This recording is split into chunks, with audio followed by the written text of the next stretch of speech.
What's up, everyone? Thralls of Metal back again. I am Shredlord. Jammin, John. Necrotic Nick. And we are here to bring you yet another excellent album review.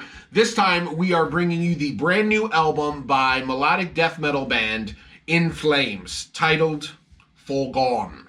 This comes out on the 10th of February on Nuclear Blast Records. It's been formed in 1990 in Gothenburg, Sweden. Pretty much one of the staple bands in terms of the entire melodic death metal movement, along with like At the Gates and Hypocrisy, essentially, too.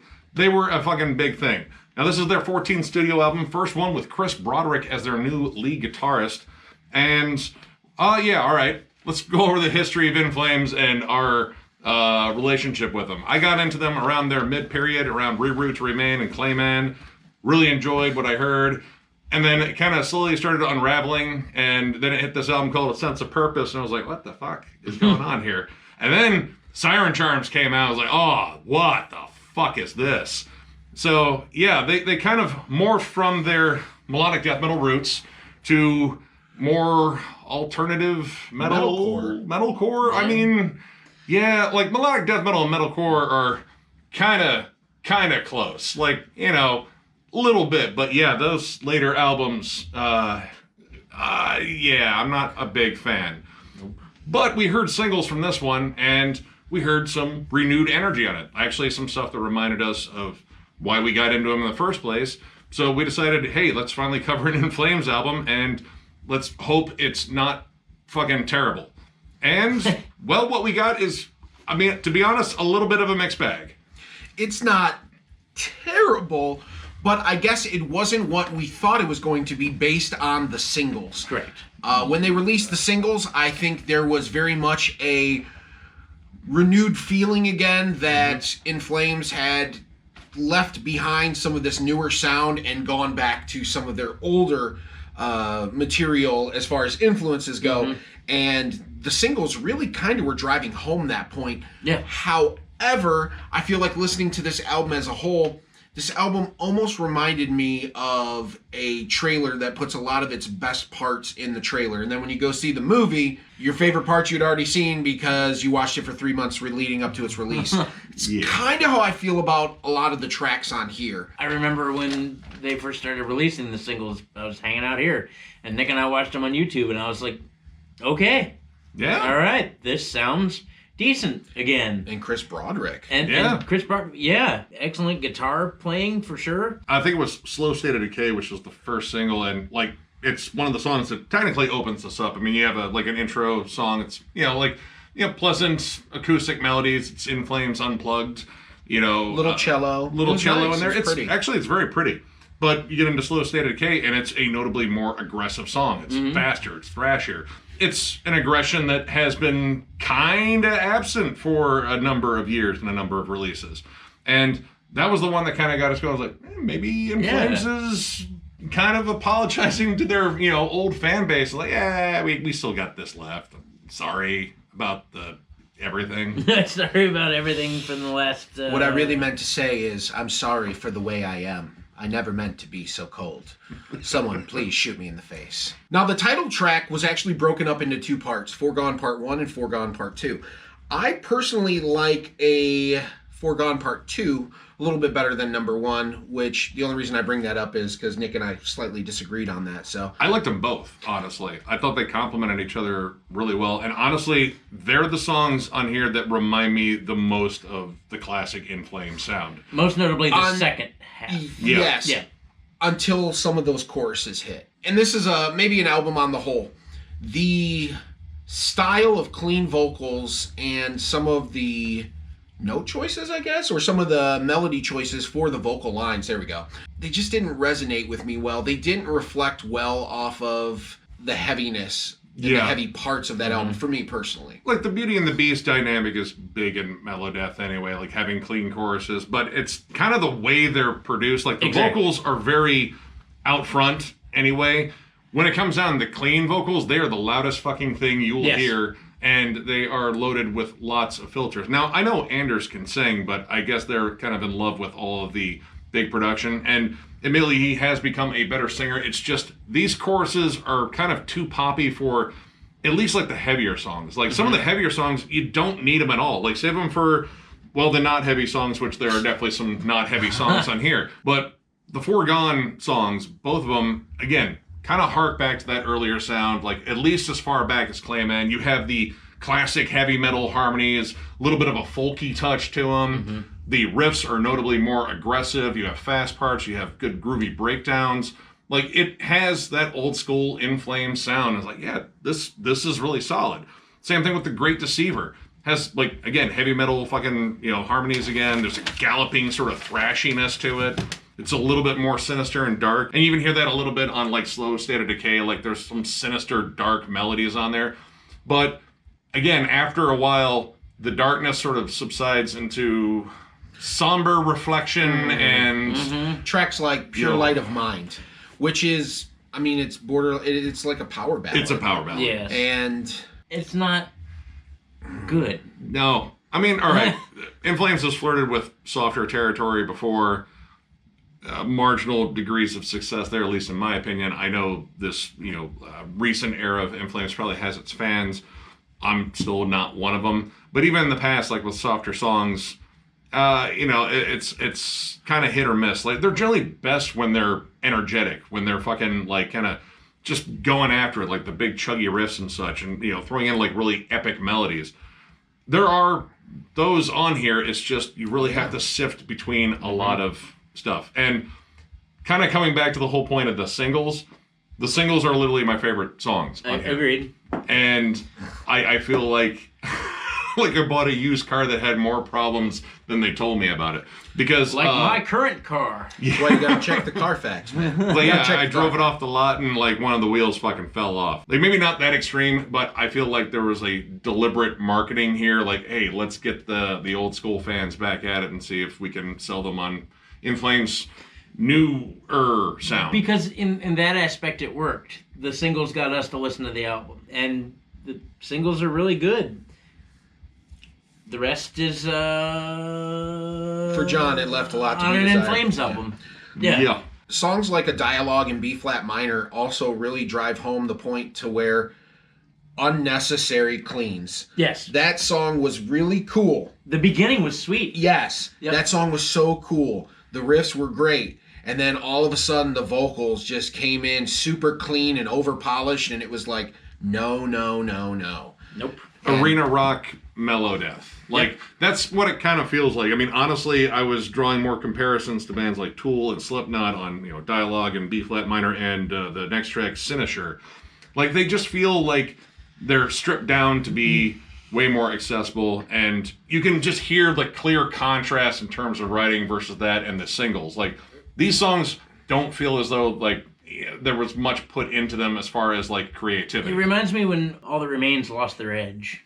Yeah, a little bit. I mean, Yep. I got a little bit of that on Bleeding Out, which sounds like Amon Amarth meets All That Remains, except all the clean parts that remains. And I will say that at least In Flames getting a really solid lead guitarist like Chris Broderick, he does add a lot to this. His leads are really good. Yes. And at least they use him, unlike, Arch Enemy, who's just kind of sitting on Jeff Loomis, like, here, hold the guitar and just bang your blonde hair, I guess. Which is crazy to think about, because there was a time where Jeff Loomis and Chris Broderick played together shortly, because Chris Broderick, I believe, filled in for Steve Smythe for a while, touring with Nevermore. So that's kind of a cool connection there. But yeah, how about it? Chris Broderick sounds fucking fantastic. He does. The leads, the tone, the execution. Chris is my favorite part of this album, I've got to be honest with you. If it wasn't for Chris Broderick, I would not have enjoyed this, maybe at all. I don't know. That's fair. Honestly, he's a different kind of guitarist for In Flames. Like, I think most of the writing still probably comes down to Bjorn Gillette. Like, he's probably the main riff writer still, but the fact that they have someone that's like a legit, like, lead guitarist, like a guy that can do flashy or solos.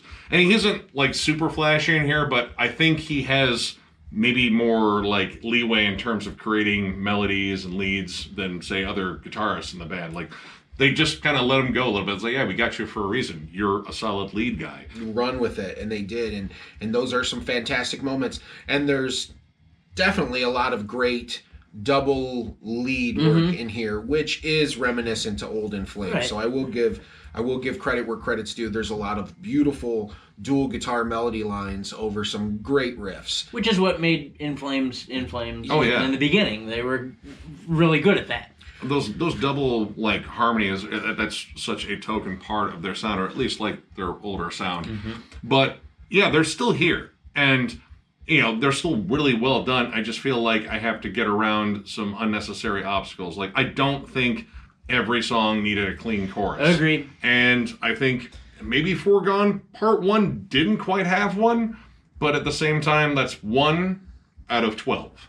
All these other songs have big, poppy choruses. And again, it's like not necessarily that I hate cleans. It's just that they don't fit. Like, they kind of, I don't know, just miss the mark a bit. Well, again, you don't want to put poppy cleans into a band like this, I think. Even if they were approached with a little bit more gruffness to the vocals, or not just kind of, I don't want to say pussified, but pussified cleans. I think this album, it's not quite the old stuff, that's for damn sure. Not quite what they've been doing, because it definitely feels more aggressive. It's kind of a merger of their old selves and their current selves, and I like their old selves. It's the current selves. Like, I haven't really dug an In Flames album since Come Clarity. So let's get down to brass tacks here. Overall, I'm going to give this a 3 out of 5. I think that it is great that they have decided to experiment a little bit with throwing back some original sounding material and influences into what they have been currently doing. I don't think it was the right blend for me personally, and things such as these super cleans and not really digging in more when they had some great moments. Like, there's some great moments on this album and some great riffs to where they could have just kept that going, and instead they opted for the power chorus or the poppy type chorus, and that's where it fell short for me. I did very much enjoy the guitar work on this album, though. When the riffs were there, they were riffing, and Chris Broderick's presence in Flames is an exciting new element, and I hope he sticks around for a few more albums, because I'm kind of hoping that if they continue to stay on this trend, that maybe there'll be more of a blend per se, and that blend can be to a point where I can just shut the fuck up and stomach some of those uber cleans and enjoy it. So it's definitely not a bad record by any means. It maybe wasn't what I expected, and there was a little bit of dick trickery with the single releases, but whatever. 3 out of 5. I'm going to give it a 2.5. Personally, it didn't really do it for me. The singles are decent. I thought that from the very beginning. The riffs are decent at times. The lead work is definitely pretty top-notch as far as this goes. But overall, there wasn't really a song that grabbed me all the way through and through. And the sing-songy, man, just stop. Leave it out of one song. Maybe leave it out of 2 songs. Maybe let the music breathe a little bit more before you decide to... Chad Kroger all over. Yeah, before you decide to ooze all over it with sing-songiness. I don't know. Platitudes. It was decent, but it wasn't enough for me to even give it 3. I just thought, like, it's all right. That's kind of where I'm sitting. It was cool to see a couple nods to the old school. I've jammed Horacle more times than I care to comment on. Great album. Joe Tune! Yep. But, this was not that. Hopefully, in the future, they decide to scoot a little bit more towards where they once were, and less towards this new era of music where you just sing a bunch and jump around and be happy and thumbs up on stage and, whatever. But that's where I'm at. 2.5. It was decent, but it didn't sell me. I'm at a 3. This 3 is closer to the 2.5 spectrum than it is a 3.5. It's a decent album. It feels kind of like a half-hearted try to, appease fans a little bit. I feel as though the leading off with all these strong singles, like they let off with literally the best parts of the album. 5 singles. Mm-hmm. Yeah. And they were all, I think, deliberately targeted to get the old school fans kind of like hyped up again. And for those 5 songs, yeah, you get a lot of that. Like, it's, pretty solid. But then you have a lot of songs, I feel, that are just filler on here. And honestly, like, I feel like this was billed as a comeback, and honestly, it's more of a compromise. Like, you still have elements of their, more recent albums, like Battles and Eye the Mask, which I'm not really a big fan of. But at the same time, there's enough of the old In Flames to just make me like, well, I might give the next album a chance. Because when they're on that old In Flames sound, it sounds good. It's a good throwback. Like, I miss that style. But there's too much of this, modern sing-songy stuff on here for me to, like, fully embrace it. Still, I urge you to check it out for yourself. Like, I mean, again, there's some stuff on here that will make you remember this band as they should be remembered, at least in my mind. But there's also other things on here that you can just totally skip over. No one will fault you. So yeah, it's a 3. It's not the strongest of 3s, but it's still a 3. So that brings us to the end. As sad as it may be to see us go, and as sad as it may be for us to leave you. But if you haven't, hit the like button on that video, please, you know you want it. That one right there. Thank you. And if you're not subscribed to us, please hit the subscribe button. We would love to welcome you into our community. And also, you will be notified of when we release reviews like this and other shenanigans. And we do this stuff pretty much all the time. We're also on Patreon. If you'd like to help us out there, there's a link down below to thrallsmetal.com. Our store is there. We do need to restock on things, but I believe there's still shirts there. And, of course, the Patreon link. If you would like to help us, that is where you go. And then also, last but not least, Denver Death Fest coming up here. We had to skip a week of announcements due to some lack of communication in between the folks running things. But rest assured, there are 3 more weeks of announcements coming, and there's only 2 locals left to announce. So the next 13 bands will be all nationals. So we got that to look forward to. April 20th through the 22nd in Denver, Colorado. Please come out and join us for the first ever Denver Death Fest. Yes. I believe 3-day tickets are only $60 for fucking 30 bands. That's what the bonus really Kenny cool. Loggins show. Oh, yeah. And who doesn't want to spend $420 in Denver? I know me and this guy are gonna. I don't know what you're talking about. But yeah, it's super cool. We're super thankful to be a part of this. Things are going better, I think, than we could have imagined. And yeah, that's where we're at. And of course, thank you all so much for liking, subscribing, following. It's amazing doing this. Got a whole bunch more videos coming up. I'm working on some more States of Metal. We got the Crowbar ranking. Just got to figure out a date for that. Crowbar. So yeah, we got to talk about a fucking Rifflord for a solid, probably what, hour and a half, 2 hours. Please. Oh yeah. It's gonna be fucking great. But yeah, tons of stuff coming. And of course, thank you all so much for all the support. And we will catch you later.